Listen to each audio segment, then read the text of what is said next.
प्रभु जी। हाँ प्रभु जी, प्रणाम। बोलिए। प्रभु जी, अभी मैंने थोड़ी देर पहले एक कबीर जी का दोहा पढ़ा। हम्म। अ, मैं 1 मिनट व्हाट्सएप में खोल के आपको सुनाती हूँ। कबीरा हंसना छोड़ दे, रोने से कर प्रीत, बिन रोए किन पाइया, प्रेम प्यारा मीत। तो विरह जो परमात्मा की है, एक और हम्म। संत ने कहा है, विरह विरह तू करे, विरह तू सुल्तान। तो परमात्मा के लिए विरह कैसे बढ़ेगा? देखो, विरह तब ही बढ़ता है जब उसके प्रति प्रेम बढ़ता है। और प्रेम तब ही बढ़ता है जब उनके गुणों का, महात्म्य का चिंतन मनन होता है ना। तो ये साइकिल है एक। तो जैसे जैसे परमात्मा के गुणों का चिंतन मनन होता जाएगा, वैसे वैसे उनके प्रति प्रेम बढ़ता जाएगा। उनकी महिमा का पता चलता जाएगा, वैसे वैसे प्रेम बढ़ता जाएगा। क्योंकि अंतिम जो प्यास है ना, वो अंतिम सत्य की ही है। तो भीतर जो अंतिम प्यास है वो पहचान ही लेती है, परमात्मा के गुणों को पहचान ही लेती है। और इसीलिए जो है ना, अंतिम प्रेम, अंतिम प्यास उसके प्रति ही होती है, और उसके प्रति ही प्रेम बढ़ता है। तो उस प्रेम जितना जितना गहन होता जाता है, विरह उतना उतना ही गहन होता जाता है। क्योंकि वो ऐसे थोड़ी मिल जाता है, नहीं मिलता है। फिर वो आंसू में पिघलना पड़ता है, सारे दोष हटाने पड़ते हैं आंसू के द्वारा। तब जाके जो है ना, वो प्रकट हो जाता है भीतर से। ये ऐसा है। जी प्रभु जी, बहुत बहुत धन्यवाद, आपने बहुत अच्छे से समझाया। Thank you. हाँ जी, इसमें और कुछ पूछना चाहते हो? नहीं, बस इस रास्ते पे हैं, ऐसे लगता है विरह और बढ़ना चाहिए और बढ़ना चाहिए, बट वैसा कुछ अंदर नहीं लगता, अभी खालीपन है। हाँ, भीतर अभी भी खालीपन है। भीतर अभी भी उनके प्रति जैसा चाहिए वैसा प्रेम नहीं है ना। का प्रेम। यानी हाँ जी, जो प्रेम शब्द है बहुत बड़ा है। जैसे प्रेम तो प्राप्ति होगी तो समझो प्रभु की ही प्राप्ति हो गई। प्रेम भी नहीं है, विरह पहले आएगा। अभी तो विरह भी नहीं है। हाँ, देखो जो प्यास है ना, देखो एक बार आपको पता चल जाएगा ना कि कहीं पर भी कुछ भी, न वस्तु न व्यक्ति न कोई घटना, कुछ भी मुझे प्रीतिकर नहीं है, जिसमें कोई मोह नहीं है, जिसमें कोई प्रेम नहीं है, लेकिन एकमात्र भीतर एक तड़प है कि बस वो मिल जाए, तब ही शांति आएगी। उसके बगैर शांति नहीं है जीवन में। जब वो परमात्मा परब्रह्म मिले, तब ही शांति। जब ऐसा भीतर से आ उठे ना, तब समझना कि अब बराबर रास्ते पे हो। और फिर वो साइकिल चालू हो जाएगा कि प्रेम भी बढ़ता है, विरह भी बढ़ता है, और फिर उस विरह की अग्नि में सारे दोष जलने लगते हैं, और वो भीतर से प्रकट हो जाता है, और तब शांति होती है। और वो शांति भी ऐसी है ना कि जैसे जैसे शांति बढ़ेगी ना, वैसे वैसे विरह भी बढ़ेगा, वैसे वैसे तृप्ति भी बढ़ेगी, वैसे वैसे प्रेम भी बढ़ेगा। ये फिर अलग से साइकिल चालू होगा। परमात्मा के मिलने के बाद में वो अलग साइकिल चालू होती है। उससे पहले एक अलग साइकिल है। ये बात भी है। जी प्रभु जी, अभी तो लंबा प्रोसीजर है। जैसे अभी विषयों को छोड़ना, उसके बाद विरह होना, कुछ अच्छा ना लगना, फिर प्रेम प्रभु का। तो ये सब प्रभु कृपा से ही होगा। अब बस। हाँ, लेकिन हमारा प्रयत्न इसमें क्या रहेगा मैं बताता हूँ। हमारा प्रयत्न यही रहेगा कि प्रभु की मुझ पर कृपा कितनी है, प्रभु का मुझ पर प्रेम कितना है, ये जो परमात्मा है, परब्रह्म परमेश्वर, उनकी करुणा मुझ पर कितनी है, इसका विचार करोगे ना, तब पता चलेगा।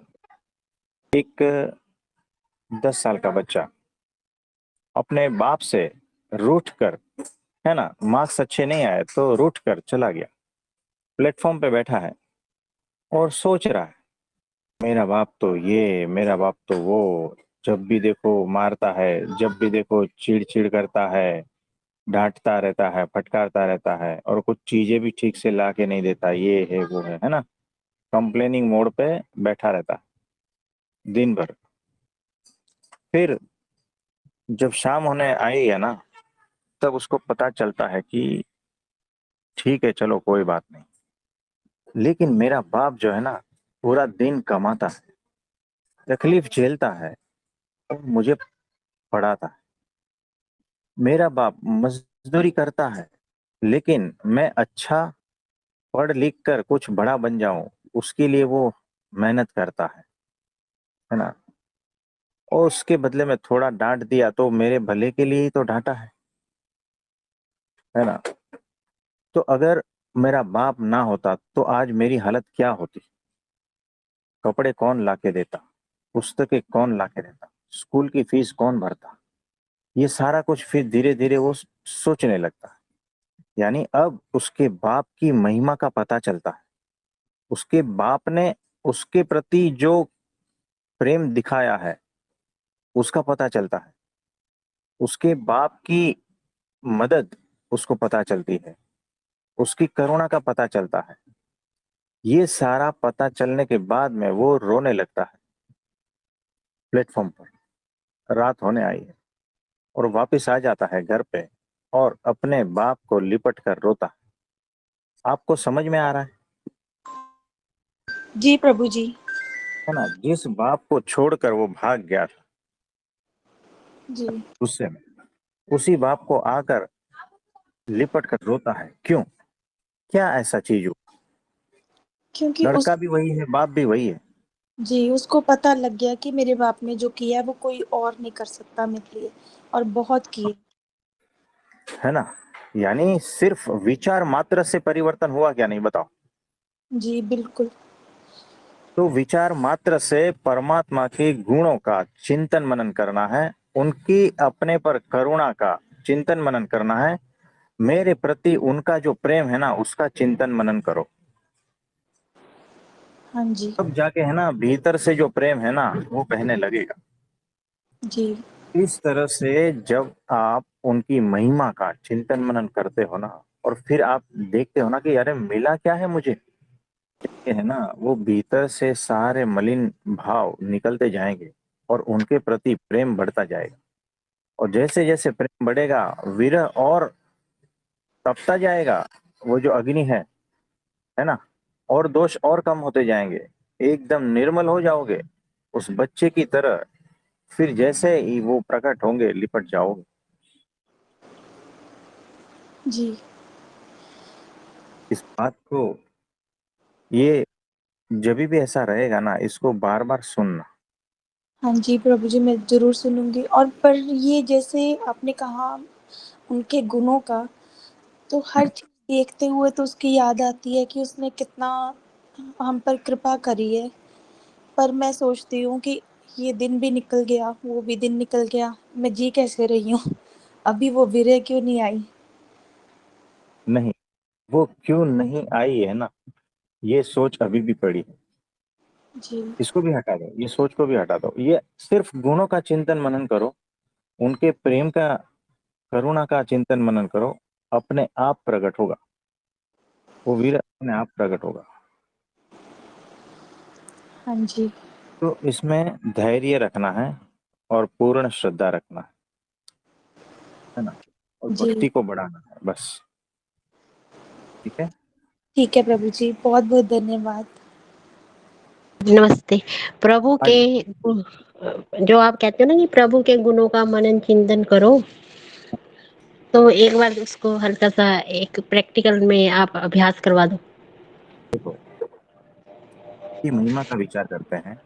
ब्रह्म परमात्मा, उससे नीचे जो है अक्षर ब्रह्म, उनकी महिमा अगर हम जाने तो एक ब्रह्मांड का साइंटिस्ट लोग देख पाए हैं। अब तक जो लोग साइंटिस्ट लोग रिसर्च किए हैं और देखा है ना, वो सिर्फ 10% ब्रह्मांड को देखा। तो पूरा ब्रह्मांड तो देखा ही नहीं है, तो वो कितना है बड़ा यूनिवर्स, है ना, जिसमें 1000 सूर्य है, उसमें से एक हमारा सूर्य, हमारे सूर्य से भी अनंत गुने बड़े बड़े सूर्य है।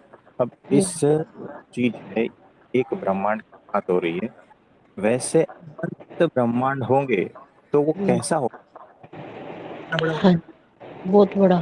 ठीक है, अब वो अनंत करोड़ ब्रह्मांड जो है, अनंत प्रकार के जो ब्रह्मांड है, वो हमारे एक चमड़ी के छिद्र में समा जाता है। ऐसा जिसका शरीर है बड़ा, वो अक्षर ब्रह्म है, वो कितना अच्छा। बड़ा हुआ।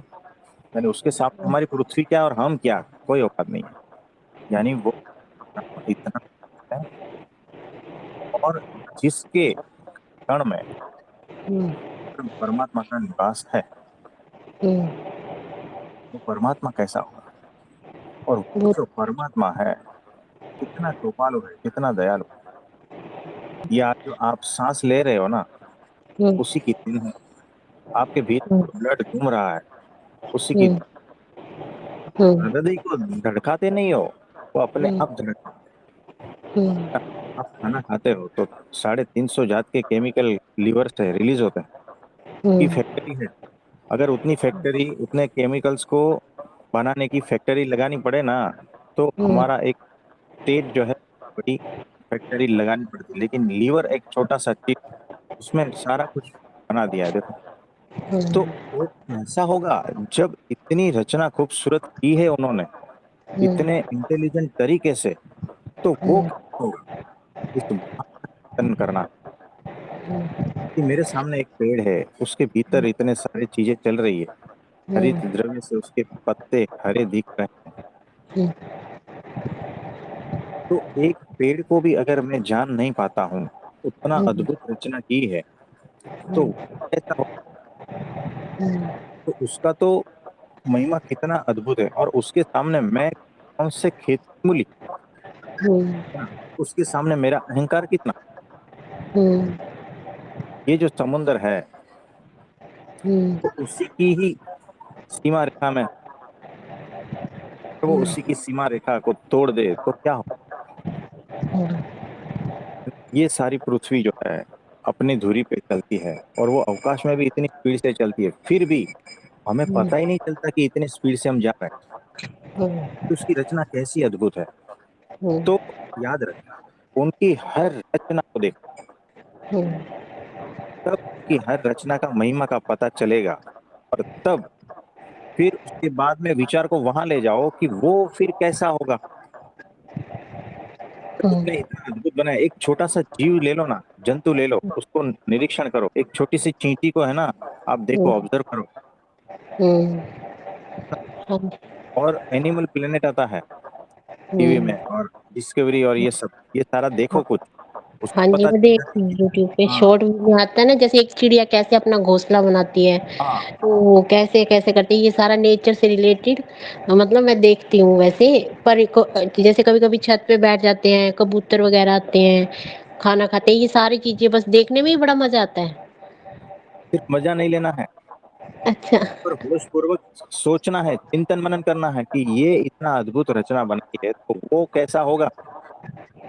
हाँ जी, वहां और तक तो इससे मैं बुद्धि नहीं क्या जाती। सीखूं।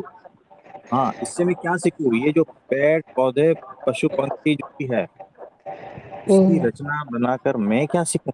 वो तो बनाया है ना सारा कुछ, उसको देखकर मेरे हम्म, जीवन में कुछ परिवर्तन हो रहा है क्या, नहीं। चेक शांति करना है। आती है। शांति आती है अगर नहीं जैसे हम आएगी, नेचर में जाते हैं। वैराग्य आ जाएगा, हाँ जी, वैराग्य आ जाता होश आ है। जाएगा। हम्म, ये सारा कुछ देखेंगे ना तो होश आ जाएगा, होश। मैं क्या हम्म, करने के लिए आई हूँ और क्या कर रही हूँ मैं, हम्म, सारा कुछ पता चल जाएगा। बैठे बैठे इनकी रचनाओं को जब देखते हो तो होश से भर जाते हो, होश हम्म, और बढ़ जाता है। होश पूर्वक देखो, होश और बढ़ जाता है। तो हम्म, इस तरह से परमात्मा की महिमा का चिंतन मनन करना है, और रोज करना है। हम्म, जैसे जैसे रोज रोज ये सारे करते जाओगे, वैसे वैसे उनके गुणों का चिंतन मनन होता जाएगा, और फिर अपने अहंकार का पता चलेगा, उसके सामने मैं क्या हूँ। है ना। तो इस तरह से धीरे धीरे कुछ चीजें क्लियर होती जाएगी, वही आपको समझा देगा।